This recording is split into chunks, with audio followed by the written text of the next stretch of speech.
Yo, what's going on, everybody? It's your boy Cozy Clyde, aka Cozell, in the building.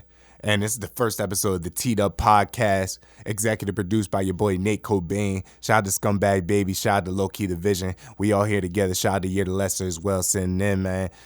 We just gonna pop off. We talk about the things that nobody else want to talk about, and that's the thing we gonna just keep throwing out throughout the rest of the show through eternity. Thank you from the start to the finish, no doubt. So let's just get started. Episode 1, we're going to be talking about, the regular season. And I know everybody likes to talk about the great things and going into the playoffs. I know a lot of great teams are playing. It was a great wild card weekend based off what I just saw. But you know me, we got to go back for a little bit. Your boy Cozy Clyde, we like to talk about the things that nobody likes to talk about. And if people are effing up, people are messing up on the field, they talked heavy during the season and they ended up folding. You know what I mean? We're going to talk about that. There were a lot of disasters throughout the 2022-2023 NFL season. A lot of teams, a lot of fan bases were told by their owner, by their general manager, by their head coaches, and their quarterbacks, that this year was different. That they're going for it this year, and, they really taking it far, and, all the stuff in the past is old, and we in with the new, and they just did the same old bullshit. So let's just get right to it. The first episode, we're going to call this NFL Disasters. So what we're going to talk about, I'm going to start off with the top 5 NFL teams that went through a disastrous NFL season. So disastrous NFL teams going through a disastrous NFL season. And I'm also keeping in mind looking ahead through the season and not really being sure if they're going to bounce back during the upcoming season in 2023-2024. So number 5, I got my list ready. These teams, wow. Number 5 of my list of disastrous NFL teams during the 2022-23 season, we had to put the Las Vegas, I call them Oakland. It is what it is. Shout out to Oakland. But the Las Vegas Raiders, they go 6-11 on the season. They finished 3rd in the AFC West. Everybody had them for some reason making the playoffs and going on a run. I don't know how you can have 4 teams in the division, be poised for a Super Bowl run. That's what they were saying all offseason. But it just goes to show that, the media, we'll get to that in a second. Controversial. But yeah, like the Raiders, they hired a new coach. They went through turmoil last season and they pulled through. They did make the playoffs, so we'll give them credit for that. It's not like they won a playoff game though, so I don't understand where everybody's getting all this, hype from that they about to take it somewhere. I think it's the stadium that has something to do with it, but that's neither here nor there. They get a new coach, Josh McDaniels. We know about him, but he did do well in New England, so we got to give him credit for that, despite all the stuff that happened beforehand with Denver and, the stuff that happened in Indianapolis, even though looking back retrospectively, he probably made the right decision on that. We'll talk about them in a second. But they hired Josh McDaniels. They trade for Devontae Adams after Green Bay, trades him away. We'll talk about them as well. Notice how all these teams are getting connected in some way. Disastrous teams like to connect with other disastrous teams to make disastrous decisions. So they get Devontae Adams. They get Chandler Jones as well. And they're supposed to be poised for a playoff run. They're supposed to win a playoff game, maybe challenge for the AFC West crown. They're supposed to, be a challenge to Patrick Mahomes. And all you see is them blowing leads throughout the whole year. You know what I mean? They start off 2-7. You know what I mean? How are you able to show that you're capable of winning a playoff game if you can't even get, past 500? I'm cool with 3-4. I'm cool with even 3-5, but 2-7, nah, bro. We gotta do better than that. Yeah, like what you doing?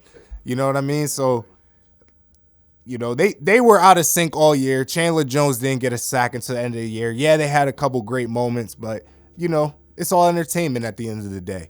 Derek Carr, he played like garbage, and everybody was upset when he got benched, and everybody's upset that he's moving on from Las Vegas, based off of loyalty. Watching football, you could tell Las Vegas, they ain't going to be too mad when he moves on. Now, shout out to Devontae, though, for being loyal to his, to his friend, his boy. That's tough, but those that know, they know. Derek Carr, he led the league in interceptions before he was sacked. I'm sure Dak Prescott either tied with him or ended up leading over him based off the games that were played. But it wasn't looking good for Derek Carr. But I will say about him, I think if he goes to a different situation, the team is pretty much set up to win, and he just has to get plugged in. I do think he'll have a better situation, a better circumstance than what he did in Oakland/Las Vegas. So, but that's it on the Raiders. They got to do better, but I don't know if they will based off of their coach. But number 4, going into disastrous NFL teams, we got the Green Bay Packers. I'm going to be real quick on them. We've seen this time and time again with the Packers. You know, they give high expectations. They might do well a little bit in the season, but they always let you down in the end. And look, I got love for Aaron Rodgers. Now, in my list of top 5 quarterbacks all time, I got Aaron Rodgers up there. You know what I mean? So I got respect for him. I'm not going to bash him too much throughout this, but he played like garbage this season based off of his standards, and he really let the team down. And I think that really needs to be talked about for the future of the Green Bay Packers. They really need to look toward trading him. He might retire, but based off of how much he's getting paid, based off of the contract that he got in the offseason, I don't see why he would want to retire. You know what I mean? He did so much. He already got a Super Bowl ring. If he could play one more year, if he could request a trade, go to a team, he may get another Super Bowl. That might help him. But if he want to retire, either way, it's still a disaster for Green Bay. Now, it's a young team. They are known to draft well. But one thing we know about the NFL, if you don't have that quarterback straight, and you don't have that quarterback position buttoned up, you can't ask to win more than 7 games a season. Jordan Love, we'll see. If Aaron Rodgers gets traded and Jordan Love ends up stepping in and having to play, things might change a little bit. But it's been a couple years already. So by the time he goes in, it's going to be his contract year.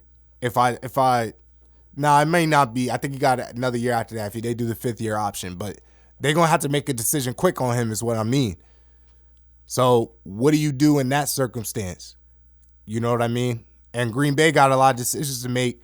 It's not like their division is like the worst division in football.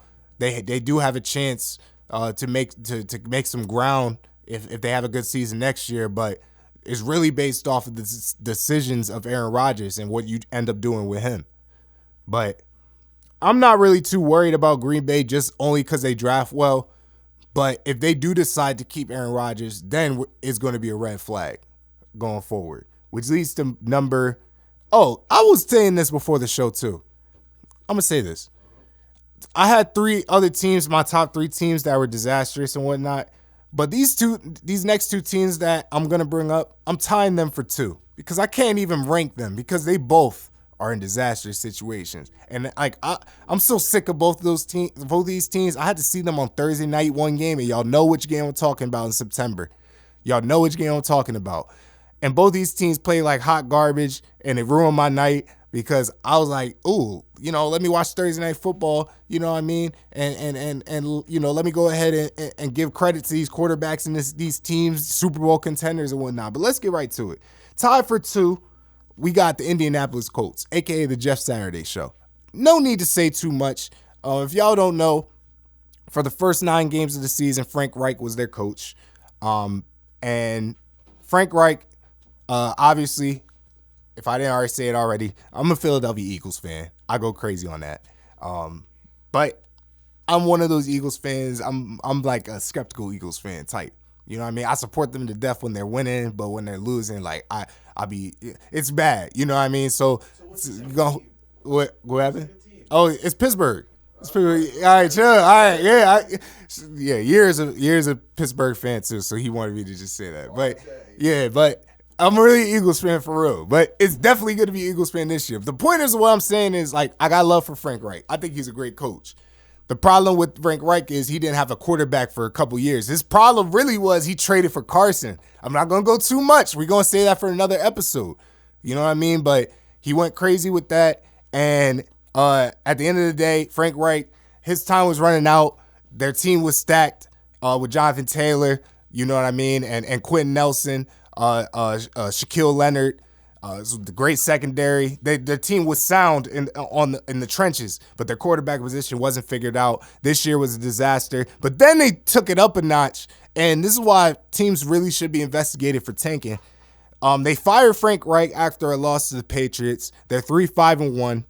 And Jeff Saturday decides, you know what? Today I want to be an NFL head coach. Now, I'm not going to get too much on him because I feel like the media has been like getting at him for getting hired as a coach.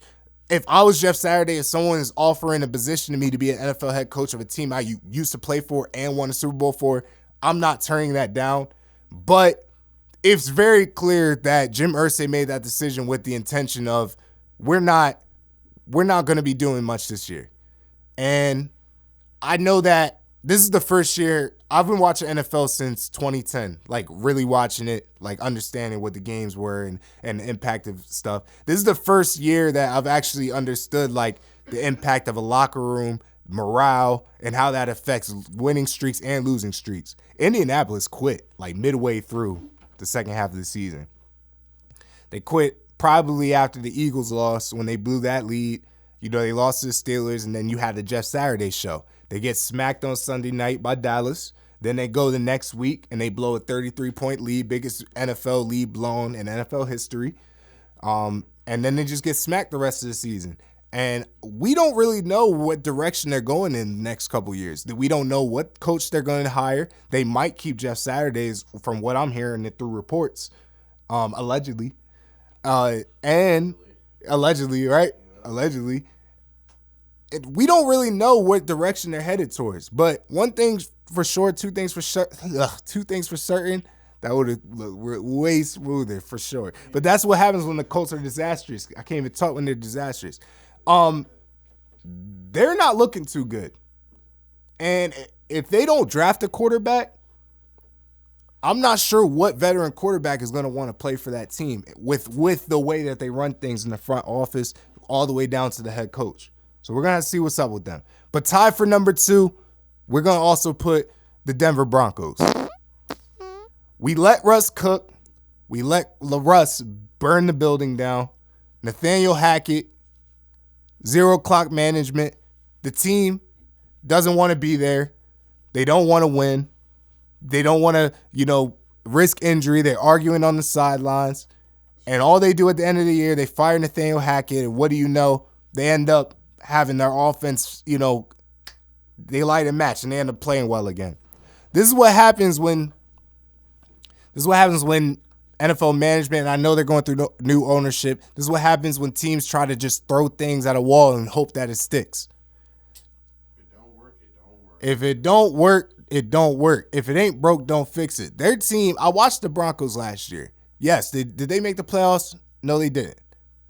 But they were formidable. They had a chance to do things. And I have a feeling that they obviously brought Nathaniel Hackett in the offseason to try to lure Aaron Rodgers there. That didn't work. Cool. But then you not only decide to trade for Russell Wilson, but pay him a massive $200+ million deal. You're strapped to him for 5 years, and he ends up being one of the worst players on your team. The whole team doesn't respect his leadership. And it's a sad situation because I got love for Russ. I've seen him play well in many stretches throughout his entire career, and I think he does have a small chance of bringing his old self back. But once again, who's going to want to go into that situation? Their cap space is destroyed because of his contract. Nobody wants to play in that situation without the certainty that they're going to be competing with Super Bowls, especially with the fact that in the division, they got not only Justin Herbert, but Patrick Mahomes. What are you going to do as a Broncos fan? Broncos fans really went into the season thinking that they were about to, take it all the way. They had a great defense, and they did have a great defense this year too, until the wheels fell off, and they had to mail it in. But that's, you said the Broncos were? Yeah, as a Denver Broncos fan, all that happened, I just get a second team. Like I couldn't do it. Like, oh yeah, most definitely, bro. That's at that point, I'll probably be a Chiefs fan. No disrespect to Broncos fans. Like, don't come at me in the comments, but like, let's be real. Like, it's not looking too good. Yeah. But y'all not in the worst situation in the NFL, and I'm gonna kick right to it. The worst situation in the NFL, and before I even name the names, I want to do one last. I'm gonna play some film from the Hall of Fame for Shannon Sharp real quick regarding Russell Wilson. If no matter what coach they hire, no matter who they bring in, like player-wise, there's still something in that locker room. There's still something in that organization that seems really fishy. But let's hear some film from Shannon Sharp. But Shout I out tell to you what, Cobain on this I don't know who the head coach is going to be. The first thing you do, Russell Wilson, I'm locking this office. You will no longer have an office. All those parking spaces that you get at the stadium, they're gone too. Because you're putting yourself in front of the team. And I said it before, and I'll say it again, and I stand by it. You ticked a lot of people off with your attitude, bro. Now, you can come out here and talk about we're a team, and I'm good with my teammates. But deep down inside, they seething, and I'm going to leave it at that. Take it with what you want to.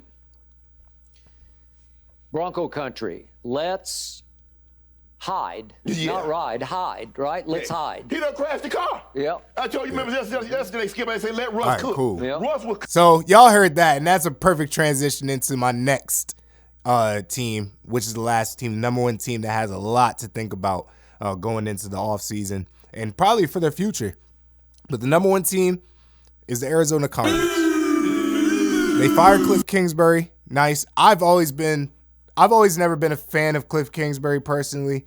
I told even my friends that over time. I'm glad they finally seen what he was capable of now. But what I didn't realize was the worst decision Cliff Kingsbury made was tying himself to the original form of Mr. Kyler Murray, Mr. $230 million, $161 million guaranteed Kyler Murray. This man's added, that's a lot of bread. You would think he got to win Super Bowls. How much? They said $230 million, $161 guaranteed 5 years.